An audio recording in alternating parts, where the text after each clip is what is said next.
নমস্কার বন্ধুরা, কেমন আছো সবাই? আশা করি তোমরা সবাই ভালো আছো। আমরাও ভালো আছি। রমা মুম্বাই ব্লগে তোমাদের সবাইকে স্বাগত। চলে এলাম আবার আর একটা নতুন ভিডিও নিয়ে। বর বাড়িতে নেই, মেনে নিতে সত্যি খুব কষ্ট হচ্ছে, খুব মন খারাপ। কোনো দিনও তো এরকমভাবে থাকিনি। বিয়ের আগে পুরো পরিবারের সাথে থেকেছি, বিয়ের পরে বরের সাথে থেকেছি, কিন্তু পরিবারের কেউ নেই, বড়ও নেই কাছে। এরকমভাবে জীবনেই প্রথমবার সম্পূর্ণ একা আছি। ছেলে আছে, তবে ছেলে তো আমার ছোটই। তো কেমন চলছে, সকাল থেকে রাত পর্যন্ত কিভাবে কাটছে আমাদের মা ছেলের দিন, সেটাই আজকে তোমাদের সাথে শেয়ার করব আমি। সকালবেলা ঘুম থেকে উঠেই আগে তো আমার এক্সারসাইজ, তো সেই এক্সারসাইজ করবার পরে আমি চলে আসি আমার খুব প্রিয় গাছেদের কাছে। তো যেমনটা আগে একটা ভিডিওতে তোমাদেরকে দেখিয়েছিলাম যে দুটো তুলসীর চারা, না 3টে তুলসীর চারাকে আমি দুটো টবে লাগিয়েছি। ওই দেখো দেখা যাচ্ছে সেই তুলসীর চারা। তো আজকে আমি এই পুরনো দোপাটি গাছগুলোকে তুলে ফেলবো। দেখো গাছগুলো কেমন মরে গেছে, আমি তুলে ফেলছি। গোড়ার মাটিটা কিন্তু আমি রেখে দিচ্ছি, একদম গোড়ার মাটিটাকে কিছুতেই ছাড়া যাবে না, মাটির এখানে খুব দাম। তো এখন এই টবের মাটিগুলোকে আমি আলগা করব। এই টবের মাটিগুলোকে, এগুলো অনেক দিন আগের মাটি, তো এইগুলোকে আমি আলগা করে এগুলোর সাথে সার মিশিয়ে নতুন করে টব তৈরি করে, এই যে দেখতে পাচ্ছ নয়নতারার চারা হয়েছে, তারপরে এই যে গাঁদা ফুলের চারা যেগুলো হয়েছে, এইগুলোকে আলাদা আলাদা টবে আমি লাগাবো। দেখো এখানটা তো এই যে দোপাটির চারা রয়েছে, সব একসাথে হয়ে রয়েছে একটা টবের মধ্যে। তো এমনি করে তো একটা গাছও ভালো হবে না, তো এইগুলোকে আমাকে আলাদা আলাদা টবে লাগাতে হবে। তো এইবার আমি বেশ কিছুক্ষণ সময় দেব এই টবগুলোকে ঠিক করতে এবং গাছগুলোকে শিফট করতে। তো চলো স্টার্ট করা যাক। বসে পড়েছি, দেখো ব্যালকনিতে নিয়ে এসেছি সবকটা টবকে, টবের মাটিগুলোকে আলগা করে তারপরে ওই একটা একটা করে চারা তুলে আমি নতুন করে শিফট করছি চারাগুলোকে। এই দেখো এই মাটিটা একদম ভিজে গেছে, কারণ প্রথমে তো আমার গাছের গোড়া জল দেওয়া হয়ে গেছিলো, তারপরে ঠিক করলাম যে না, এগুলোকে আমাকে আজকেই করতে হবে, নইলে করাই হচ্ছে না। এরপরে ছেলের রেজাল্ট বেরিয়ে গেলে, স্কুল স্টার্ট হয়ে গেলে তখন আর আমি সময় পাবো না। আর গাছগুলো যদি বড় হয়ে যায় তারপরে শিফট করলে গাছগুলোর বাঁচার চান্স খুব কম থাকে। এই ছোট অবস্থাতেই এগুলোকে শিফট করা দরকার। তো দেখো দুটো দোপাটির চারাকে আমি একটা টবে লাগাচ্ছি। টব নেই বলে আমি দুটো চারা লাগালাম একটার মধ্যে।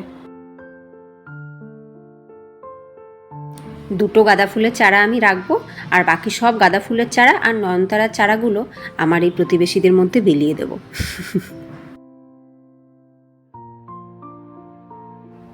এইবার খিদে পেয়ে গেছে, তো আমি আমার ব্রেকফাস্ট নিয়ে বসে পড়েছি। দেখো কি করেছি, সকালবেলা শুধু রুটিটা বানিয়েছি, কোনো তরকারি বানাইনি। এটাই হচ্ছে ফাঁকিবাজি, বর বাড়িতে নেই তো যেভাবে হোক এক একটা চালিয়ে নেওয়া যায়। ছেলেকে দিয়ে দেবো গুড় দিয়ে, আমার ছেলে রুটি দিয়ে গুড় দিয়ে খুব ভালো খায়, আর আমি কলা দিয়ে খেয়ে নিচ্ছি। শশা কুচিয়ে নিয়েছি আর একটা ডিম সিদ্ধ, ব্যাস হয়ে গেছে ব্রেকফাস্ট। যত কম সময়ে করা যায় আর কি। তো এটাকে বলে ফাঁকিবাজি। বর থাকলে তো রীতিমতন রান্না করতে হতো। বর বাড়িতে না থাকার এটাই তো ফায়দা বলো, খাটতে কম হলো। অন্য কাজে সময় দিচ্ছি, রান্নাবান্নার পিছনে বেশি সময় না দিলেও চলবে এখন। আমার ছেলেটা আছে তাই, যদি আমি একা থাকতাম তাহলে রান্নাবান্নার কাছে যেতামই না, শুধু আমার ছেলের জন্যই রান্নাটা করতে হবে। তো দুপুরে দেখি কি রান্না করি। এখন এটা তো হয়ে গেল। সকালবেলা বাইরের এই সুন্দর দৃশ্য দেখতে দেখতে আমার খাওয়াও কিন্তু কমপ্লিট হয়ে গেল। আর আমার গাছগুলোর দিকেও আমি তাকিয়ে থাকি, আমার গাছের ফুলগুলোর দিকে। দুটো টাইম ফুল ফুটেছে আজকে, আর নয়নতারা ফুলগুলো তো কি সুন্দর হয়ে রয়েছে। খাওয়া তো হয়ে গেল, এবার আমি যাব আমার ছেলেকে তুলতে। ছেলেকে তোলা হয়ে গেলে আমার সব কাজ তাড়াতাড়ি সারা হয়ে যাবে। ঘর ঝাড় দেওয়া, মোছা, স্নান করা, পুজো দেওয়া, ব্যাস এইগুলো হয়ে গেলেই তো আমার কাজ হয়ে গেল অর্ধেক। তারপরে দুপুরে রান্না। চলে এসছি আমি ছেলেকে তুলতে। আমার ছেলে ঘুমোচ্ছে, দেখো ওর মোটে ঘুম ভাঙে না। সকালবেলাটা মানে ওকে 11টা পর্যন্ত ঘুমোতে দাও, ও 11টা পর্যন্তই ঘুমিয়ে থাকবে। ওর পাশে তুমি মানে ঢোল করতাল বাজালেও ও উঠবে না, এই রকম ঘুমায়ও। অ্যাকচুয়ালি সারাদিনে আর ঘুমোবেও না, আর রাতেও দেরি করে ঘুমানোর অভ্যেস বরাবর। তো এই কারণে সকালবেলা দেরি করেই ওঠে। বাইরে রীতিমতন রোদ উঠে গেছে, সকাল 9টা বাজে এখনও ছেলে আমার উঠছে না। দেখো আড়মোড় ভাঙছে এখনও।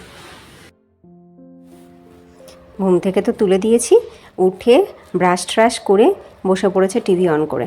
সকালবেলা টিভি চালাতে কত দিন বারণ করেছে, কিছুতেই ছেলেটা শুনছে না। এই যে খাবার নিয়ে বসে পড়েছে, বলছে মাম্মা খেতে খেতে একটুখানি দেখি না।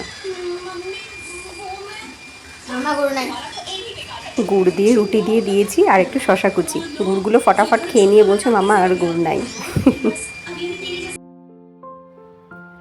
সব ফার্নিচারগুলোকে আমাকে ডেইলি পরিষ্কার করতে হয়, এত ধুলো।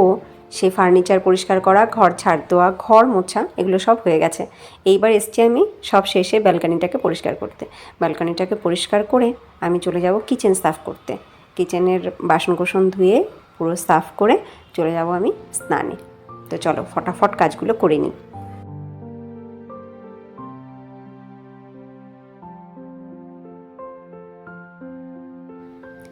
সাফ সাফাই সব কমপ্লিট, নিজেও সাফ হয়ে গেছি, মানে স্নান হয়ে গেছে। দেখো জামা কাপড়গুলোকে আমি স্নানের আগে একবারে জামা কাপড় কেচে তারপর স্নান করে বেরোই।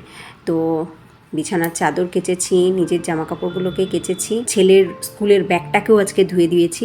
এই বছরের জন্য ব্যাগ কিনবো না, ওই ব্যাগ দিয়েই চালাবো। ফ্রিজের উপরের কভারটাকে ধুয়ে দিয়েছি, সব কাছাকাছি কমপ্লিট হয়ে গেছে। কি প্রচণ্ড হাওয়া দেখেছো, প্রচণ্ড হাওয়া হচ্ছে, প্রচণ্ড। এই আমার যদি জানলাটাকে খুলে রাখি না, ঘরের মধ্যে ফ্যান চালানোর দরকারই পড়ে না, কিন্তু ধুলোর কারণে আমি জানলা বন্ধ করেই রাখি। এদিকে দেখো আমার ছেলেরও স্নান হয়ে গেছে। তেমনছি বাবা স্নান তো হয়ে গেছে, তাহলে এখন কিছু একটা কর, হয় একটু লেখাপড়া কিছু কর, হ্যান্ডরাইটিং প্র্যাকটিস কর, ছুটিতেই তো লোকে এগুলোকে ইমপ্রুভ করে না, একটু রিডিংটা কর। তো ও সব কোনো কিছুই করলো না, ও নিয়ে বসলো আঁকা। তো যাই হোক, আমি ওকে বলছি বাইরে ভীষণ হাওয়া হচ্ছে, তুই ব্যালকানিতে বসে এগুলো কর। তাহলে ঘরের ফ্যানটা আমার অফ থাকবে বলো? ঘরের ফ্যানটা তো সারা রাত চলছে, মানে প্রচণ্ড গরম, রীতিমতন ঘরের মধ্যে ভীষণ গরম, কিন্তু ঘরের বাইরে খুব হাওয়া। দেখো ছবিটা কিন্তু ভালোই এঁকেছে, তাই না? কি সুন্দর হাওয়া হচ্ছে দেখো, বাইরে দাঁড়ালে একটু সময়ের মধ্যে শরীর ঠান্ডা হয়ে যায়, কোনো গরম লাগে না। এইবার আমি চলে আসলাম কিচেনে, আমার সমস্ত কাজ কমপ্লিট হয়ে গেছে, কাচা ধোয়া স্নান পুজো সব কমপ্লিট। এইবার রান্না করব। তো মা আর ছেলের জন্য কী এত রান্না করব তাই ভাবছি। বসিয়ে দিয়েছি ডাল, ফুলকপি দিয়ে একটু মুগ ডাল রান্না করে নিচ্ছি। আমি মুগ ডালটাকে ভেজে রান্না করিনি, আজকে কাঁচা মুগ ডাল রান্না করেছি। কাঁচা মুগ ডালে নাকি গ্যাস অম্বল কম হয়। আর এদিকে একটু আলু সিদ্ধ করে নিয়েছি আর একটা বেগুন ভাজা, ব্যাস এই হচ্ছে আমাদের মা ছেলের খাওয়া। রাতে ডাল দিয়ে রুটি খেয়ে নেব, আর দুপুরবেলা এখন এই আলু সিদ্ধ বেগুন ভাজা আর ডাল দিয়ে খাওয়া হয়ে যাবে। কি বলো, চলবে না? একদম আমাদের মা ছেলের দিব্যি চলবে। ডালটাকে ফোড়ন দেওয়ার সময় একটা শুকনো লঙ্কা তেলে ভেজে রেখে দিয়েছিলাম, সেই শুকনো লঙ্কা একটু লবণ আর সামান্য একটু সর্ষের তেল দিয়ে আলু সিদ্ধটাকে মেখে নিলাম। ছেলের আলু সিদ্ধটুকুতে লঙ্কার খোসাগুলোকে দেখে দেখে সরিয়ে দিচ্ছি, ও আবার লঙ্কা দেখলো তো খাবে না, তো লঙ্কার খোসাগুলোকে সরিয়ে নিচ্ছি। তো হয়ে গেছে আমার আলু সিদ্ধ মাখা। এদিকে ডালও প্রায় কমপ্লিট, দেখো ডালও হয়ে গেছে, এবার ডাল নামিয়ে নেব আমি। এখন বাজে দুপুর 1:30, তো আমরা খেতে বসে গেলাম। ছেলেকে একটা ডিম সিদ্ধ দিয়েছি, আলু সিদ্ধ বেগুন ভাজা আর ডাল, ব্যাস এই তো ভালো খাবার।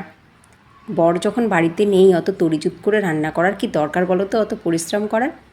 শরীরে একটু পুষ্টি যাওয়া দরকার, ব্যাস ছেলেকে ডিম সিদ্ধ দিয়ে দিয়েছি, ডাল আছে, ব্যাস আবার কি লাগবে, যথেষ্ট পুষ্টি যাবে শরীরে। আর ছেলের আমার খাওয়ার সময় টিভি চলা চাই, তো টিভি চালিয়ে নিয়েছে। এবার ও খাবে না টিভি দেখবে বলো তো? আলু সিদ্ধ আর বেগুন ভাজা দিয়ে একসাথে মেখে রসগোল্লা পাকিয়ে দিয়েছি, তাহলে তাড়াতাড়ি খাওয়া হবে। চামচি নিয়ে নিয়েছে, চামচি দিয়ে খাবে। হাত দিয়ে খেলে হাতে লেগে যাচ্ছে, হাত দিয়েও খায়, আবার এখন চামচি দিয়ে খাচ্ছে।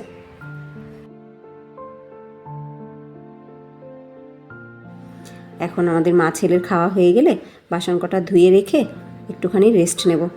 এই দেখতে দেখতেই আবার বিকেল হয়ে যাবে। আমরা মা ছেলেতে এখন একটু টিভি দেখছি। 5:30 বাজে এখন, কিন্তু বাইরের রোদ দেখতে পাচ্ছ, প্রচণ্ড রোদ এখনও। আমি তো পর্দাটাকে সরাতে পারছি না, পর্দা সরালে এত রোদ আসবে ঘরে, আর পুরো কাচের জানলা তো ঘর গরম হয়ে থাকে। এখন রোদের তাপটা একটু কমেছে, এখন সূর্য অস্ত যাওয়ার পথে, 6:30 বাজে।